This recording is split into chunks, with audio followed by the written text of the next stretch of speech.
On va poursuivre le magazine avec la première partie de la rubrique invité. On va maintenant parler finances et économie. Ça va forcément vous intéresser parce qu'on parle d'éducation financière de manière générale, pas seulement de la bourse, mais c'est toute une leçon d'éducation financière qu'on vous donne ce matin avec notre invité en plateau, Sambourika, juriste, contrôleur principal des impôts et domaines, analyste financier et formateur en bourse. C'est juste après ceci. Gotta wake up early in the morning, a long way but go because I gotta find my way to know. Merci d'avoir accepté notre invitation. Merci d'avoir pris le temps pour nous, pour tirer un tout petit peu sur le titre du film qu'on a regardé sur le temps. On a le temps pour nous. Alors Alioune, ce matin, peut-être qu'à la fin de cet entretien avec Sambourika, financièrement, les choses vont bouger. Non, les choses iront mieux, hein, parce que déjà, c'est assez clair dans son livre. Voilà, apprendre à devenir riche grâce à l'investissement, mais surtout l'investissement en bourse. Il sera beaucoup question donc de cela, de cet outil-là économique qu'est la bourse. C'est quoi une place boursière, surtout la BRVM, la nôtre. Hein. Je pense qu'on doit en être fier et on doit la porter au pinacle pour montrer qu'en Afrique de l'Ouest, surtout dans la zone UEMOA aussi, les choses bougent. Alors, sur la page de garde, on voit un jeune, un très jeune garçon qui semble nous indiquer la voie. Quel est le message? Le message, voilà. Alors, apprendre à devenir riche grâce au marché financier. C'est bien écrit. Hein, ce livre, je vous le recommande vivement. Il faut l'acheter absolument. Devenir riche. Voilà. C'est le souhait de tout le monde. Un rêve partagé. Je vous remercie d'abord de m'avoir accueilli sur votre plateau, qui est suivi un peu partout à travers le monde. C'est le lieu également de vous féliciter, parce que en fait, c'est la troisième fois que je viens à cette émission-là. C'est vrai que les deux premières, c'était de l'autre côté, quand vous étiez... Ça fait à l'époque, j'étais président de l'amicale des contrôleurs des impôts et des domaines. Voilà. Ça. Parce que c'est la première fois que je fais un plateau. Oui, ça fait longtemps. Mais c'est la troisième fois et vous me permettez vraiment de présenter en fait à tout le pays, à toute l'Afrique et à sa diaspora, le livre intitulé « Éducation financière, investissement en bourse en Afrique ». Apprendre à devenir riche grâce au marché financier. Et j'ai pris l'exemple de la BRVM. Donc là, comme vous le dites, évidemment, c'est l'enfant qui vous indique ce qu'il faut faire pour apprendre à devenir riche. Parce qu'en fait, aussi, il faudrait que les gens parlent de richesse. Aujourd'hui, tout le monde, tout le monde veut devenir riche, tout le monde, tout le monde. On n'en parle pas suffisamment parce qu'en vérité, c'est un sujet un peu tabou, quoi, quand on parle de richesse. Mais c'est ça le danger maintenant. Le danger est qu'il ne faut pas en faire un tabou. Quelque chose dont tout le monde rêve. Mais pourquoi en faire un tabou?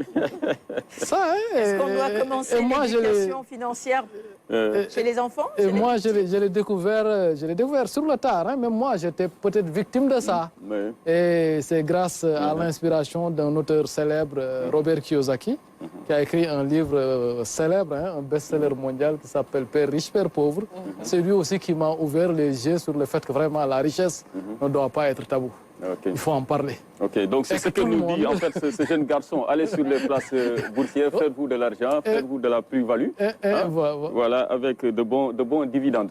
C'est cela finalement les objectifs en tout cas d'une bourse. D'une bourse, surtout ça. Permettre aux acteurs de se faire véritablement beaucoup de marge financière. Donc là, il faut en parler, surtout qu'aujourd'hui on est en Afrique. Et souvent on ne s'en rend pas compte. On est riche, l'Afrique est riche.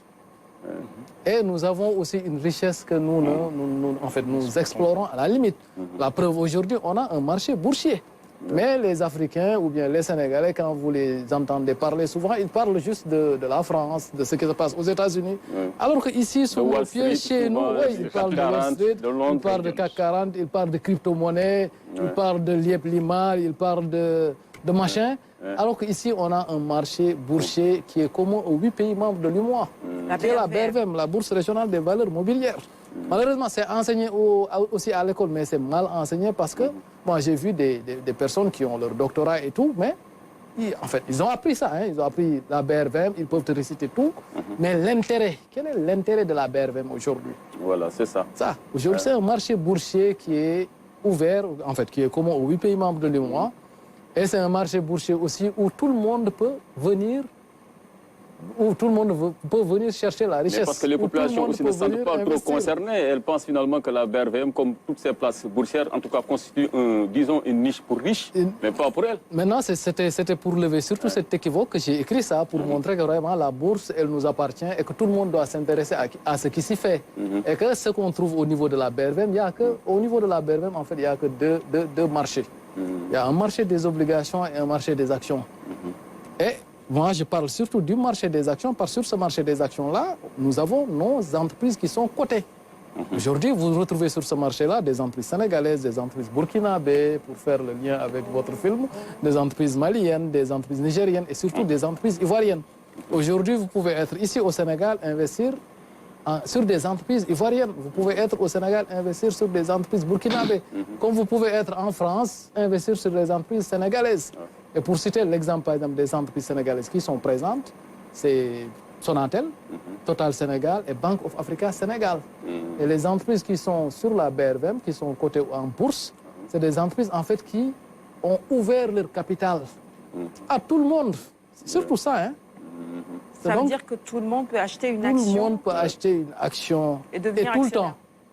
Et tout le temps. Parce qu'ici, les gens croient que... Parce que souvent, les gens se disent que voilà, on vendait les actions de Total, mais c'est fini. Donc, c'est pas ça. Ça, c'est pendant la période de souscription. Ce qu'on appelle une période de souscription, c'est quand l'entreprise veut aller en bourse. C'est ce qui s'est passé, par exemple, en 2014 avec Total Sénégal. Mais après la période de souscription, maintenant, les actions sont cotées sur le marché. Et tout le monde peut venir en acheter. Et c'est ce qu'il en avait aussi, ils ont l'occasion de revendre les actions. Maintenant, c'est ça, c'est là où intervient la BRVM, c'est là où on parle de système de cotation. Alors, de façon basique, c'est quoi à 9h, à partir de 9h, vous pouvez devenir actionnaire de Sonatel, vous pouvez devenir actionnaire de SGBS Côte d'Ivoire, vous pouvez devenir actionnaire de Coris Bank.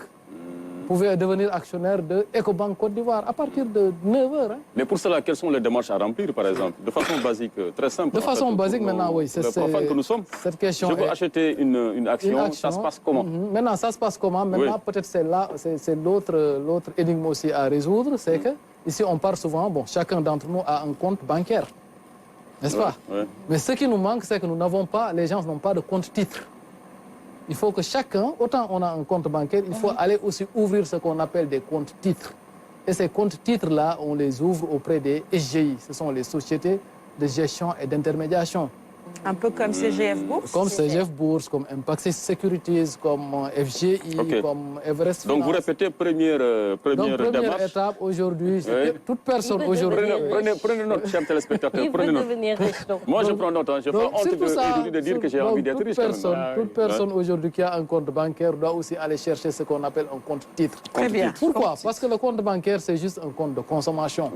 Nous avons tous des comptes bancaires, nous avons une carte. Tout à fait. Dès que le salaire est viré, on tire tout. Voilà. C'est juste ça, exactement. Et ça ne suffit pas. Voilà. Et alors qu'avec le compte titre, au moins, bon, évidemment, quand vous recevez votre salaire, prenez au moins 25 000, 50 000, déposez ça dans votre compte titre et commencez à acheter des actions. Et les actions, je dis, moi, je les compare. Donc, le livre, c'est surtout pour rendre la bourse accessible. Donc, avoir un compte titre. Accessible. Donc, aujourd'hui, quand vous achetez des actions, quand vous avez, par exemple... Et les actions, c'est le portefeuille. C'est ça. C'est-à-dire, vous avez un portefeuille titre. Vous pouvez acheter des actions Sonatel, on vous met ça dans votre portefeuille. Vous achetez des actions de Palme Côte d'Ivoire, on met ça dans votre portefeuille. Vous achetez des actions de Coris Bank, on met ça dans votre portefeuille. Vous achetez des actions de BOA Mali, on met ça dans votre portefeuille. Maintenant, quand vous voulez les vendre aussi, et tout ça se fait en ligne. Est-ce que l'ouverture d'un compte titre est compliquée? C'est la même chose que l'ouverture d'un compte bancaire. Même procédure. Même procédure. Il faut juste présenter votre pièce d'identité. Maintenant, au niveau de certaines SGI, il y a un montant minimum. Il y a un montant minimum qui est requis. Même certaines SGI aussi, c'est libre. Vous venez, ils vous ouvrent. Maintenant, évidemment, pour acheter des actions, il faut faire un dépôt. Maintenant, souvent, par exemple, il y a certaines SGI, par exemple, le dépôt minimum, c'est 100 000, 150 000. Maintenant, libre, après, à vous évidemment, à chaque fois que vous recevez votre salaire, ou bien si vous avez d'autres revenus, vous êtes un entrepreneur, d'alimenter votre compte titre et d'aller sur le marché. Et tout se fait. Ce qui est extraordinaire est que tout se fait en ligne. Alors, faut-il bénéficier des services d'un trader? C'est ça, c'était ma question. Pour pouvoir faire une opération boursière, bon, je vais miser sur tel ou tel capital, telle société. Par exemple. En fait, les services Parce qu'on d'entrée. est des profanes. Je dis que non, maintenant c'est le profane qui doit se former. Maintenant, j'ai mon capital. Oui, oui. Je veux investir. Oui. Je veux placer mon argent. Mais je où? fais comment? Non, maintenant, vous avez votre capital, vous voulez investir, évidemment. Quand vous vous rapprochez des SGI, il y a ce qu'on appelle là-bas des conseillers. D'accord. Des conseillers boursiers. En fait, c'est peut-être ce que vous appelez ici. Trader, Mais ouais. vous-même, vous pouvez devenir votre propre conseiller. Parce que aussi, la meilleure façon d'apprendre, c'est d'essayer par soi-même. Oui. C'est comme en fait quand vous débutiez sur les plateaux. Donc, On n'essaye pas avec l'argent quand même, ou bien? Est-ce qu'on essaie avec... On ne sait pas, avec mais quand vous achetez une action, c'est un actif. Aujourd'hui, en fait, évidemment, je vais citer les entreprises. Hein. Quand vous achetez une action Total, vous savez ce que représente Total. Oui. Tous les jours, vous achetez du carburant. Maintenant, au lieu de se contenter juste d'acheter du carburant, d'être juste un consommateur passif des produits de Total, mais il faut devenir un propriétaire de Total. Et Total vous offre la possibilité. Au lieu d'être la preuve depuis 10 ans, 15 ans, vous êtes un consommateur passif des produits de la Sonatel. Ouais. Mais au lieu de rester un consommateur, parce que depuis 15 ans, vous êtes un simple consommateur, et depuis 15 ans, il y a quelqu'un qui, tous les années, il perçoit ses dividendes de la Sonatel. Donc, vous pouvez le devenir grâce au marché financier. Donc, l'intérêt du marché, c'est qu'il rend, en tout cas, les entreprises qui sont cotées, une partie de leurs actions est disponible. Au moins 20% du capital est disponible et c'est disponible pour tout le monde. On parle beaucoup des actions, mais il y a aussi des obligations sur la BRVM. Quelle est la différence entre les deux? Maintenant, évidemment, comme je le disais, au niveau de la BRVM, en fait, le marché boursier BRVM, ce n'est pas compliqué. Il y a juste deux marchés. Il y a le marché des actions et le marché des obligations. Maintenant, évidemment, les obligations, ce sont des dettes. C'est-à-dire, cela, c'est les entreprises qui viennent en fait se financer en émettant des obligations. Par exemple, la preuve, par exemple, l'année dernière, la Sonatel a eu à lever 100 milliards. Malgré la crise de la Covid, hein, la Sonatel, pour les besoins de ses investissements, a eu à lever 100 milliards sur le marché des obligations, en émettant des obligations que tout le monde aussi peut acheter. Ces obligations-là, si vous avez un compte titre, vous pouvez à la fois acheter des actions, vous pouvez acheter des obligations, vous pouvez aussi acheter des produits financiers qu'on appelle dérivés. Hein, c'est des produits financiers dérivés qu'on appelle les fonds communs de placement. Donc le marché des obligations, c'est surtout le marché de la dette, où c'est les entreprises qui viennent, les États qui viennent emprunter de l'argent. Et les obligations sont cotées. Maintenant, quand vous achetez une obligation, là, en fait, vous avez juste le droit au remboursement de votre investissement avec un intérêt. D'accord. Et maintenant, les obligations, c'est pourquoi les achètent, c'est parce que là, les taux d'intérêt sont très intéressants, c'est entre 6,5% et 7%. Annuellement Okay. ou bien... Annuellement. Là où, par exemple, on vous offre sur votre compte d'épargne du 3,5%. Donc, sur les obligations, c'est du 6,5%, 7%. Et il y a récemment même l'entreprise Telium qui a émis ce qu'on appelle un fonds commun de titrisation de créances. Donc, 20 milliards, en fait, que tout le monde pouvait, en fait, c'était pour financer, en fait, l'entreprise. Et maintenant, c'est Telium qui va rembourser, maintenant, en fait, en tout cas, sur le marché de la BRVM, sur le marché de la bourse régionale BRVM, il n'y a que deux marchés. Il y a le marché des actions et le marché des obligations. Le marché des obligations, c'est le marché de la dette. C'est ça. Okay, le marché des actions, maintenant, là, c'est les entreprises qui ont accepté, en fait. Et puis, il faut l'expliquer. Leur capital. C'est les entreprises, en fait, qui ont accepté de partager leurs bénéfices avec les consommateurs. C'est les entreprises aujourd'hui qui ont accepté en fait de vendre leurs actions. Et ça, ce n'est pas toutes les entreprises. C'est ça. Et ça, au niveau du marché BRVM, il y a 46 entreprises qui sont cotées. Et sur ces 46, par exemple, il n'y a que 3 entreprises sénégalaises, vous imaginez. C'est vrai qu'il y a la Sonatel qui représente presque 28% de la capitalisation boursière. Mais au niveau global du marché des actions, il n'y a que 3 entreprises sénégalaises. Il y a 3 entreprises burkinabées, il y a une entreprise malienne, une entreprise nigérienne, une entreprise béninoise. Mais le gros du lot, sur les 46, les 34, c'est des entreprises ivoiriennes. Mais c'est normal, parce que la Côte d'Ivoire, c'est 40% de l'UEMOA aussi. Oui, évidemment, c'est la locomotive. Le niveau de cotation quand même, de nos sociétés reste faible. Hein, parce que 3%, le Sénégal peut faire mieux quand même. Hein. Excuse-moi, Alioune, j'allais juste sur ce que vous venez de dire. Ça veut dire que quand on achète des obligations, on se fait rembourser l'investissement plus les intérêts. Par contre, quand on achète des actions, on devient actionnaire de cette entreprise. Donc, si ça marche, on monte. Si ça descend, on descend aussi. avec l'entreprise. On accepte on partage de partager, on partage le risque. Très bien. Alors, quel est l'investissement le plus fiable entre les deux? L'intérêt avec les actions, c'est que non seulement vous devenez propriétaire, aussi vous avez le droit de vote, c'est-à-dire lors des assemblées générales. Aussi, vous recevez vos dividendes, mais en plus des dividendes, parce qu'aujourd'hui, quand on parle de bourse, les gens parlent pense aussitôt aux dividendes. Mais ce n'est pas les dividendes qui nous permettent de devenir riches rapidement en bourse. C'est plutôt les plus-values. Ok. Parce que sur les actions, bon, sur les obligations, vous ne gagnez que des taux d'intérêt. Mais le dividende, ça. c'est la plus-value, non? Non, ce n'est pas la plus-value. C'est pas la même Il y a chose. une différence, voilà. Une grande Alors, différence. expliquez-nous. Donc, en fait, sur les actions, donc, vous avez la possibilité de gagner soit des dividendes, Oui. là, quand l'entreprise travaille, donc vous acceptez de partager le risque. Quand l'entreprise fait un bénéfice, qu'elle distribue les dividendes, vous recevez vos dividendes et directement dans votre compte, hein, sur votre portable. Et maintenant, au-delà des dividendes, maintenant aussi, vous achetez, par exemple, les actions d'une entreprise à 1000 francs. Ouais. Bon, parce que le marché fonctionne sur l'offre et la demande. Si l'action est très demandée, donc l'action va monter. Et maintenant, si l'action monte aussi, vous avez la possibilité de revendre. C'est-à-dire, vous pouvez acheter quand vous voulez et vous pouvez revendre quand vous voulez. Sur les actions, vous avez la possibilité d'avoir des plus-values et des dividendes. Alors, la plus-value, c'est quoi? Les plus-values, c'est... La plus-value, c'est le bénéfice réalisé sur l'acquisition d'une action. Par exemple, vous achetez, c'est comme au marché. Hein. C'est comme par exemple lors de la Tabaski, il y a des personnes aujourd'hui qui sont en train de préparer la Tabaski de l'année prochaine. Ils vont sur le marché, ils vont acheter des moutons à 50 000, 40 000, qu'ils vont engraisser pendant un an. C'est ce qu'il fait chaque année. Voilà, c'est ce qu'il fait. Donc pour dire que la bourse, c'est la même chose. Aujourd'hui, vous venez sur le marché aussi, vous trouvez que par exemple une action d'une telle entreprise est à 1000 francs, vous acceptez de l'acheter.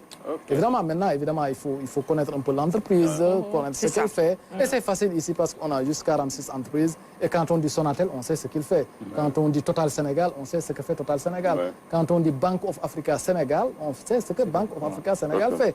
Et quand vous achetez l'action à 1000 francs, maintenant, l'action peut monter. Hein. Évidemment, quand elle monte, elle peut aller à 2000, 3000, 4000, 5000 même. Hein. Imaginez, aujourd'hui, vous achetez 1000 actions d'une entreprise à 1000 francs. OK?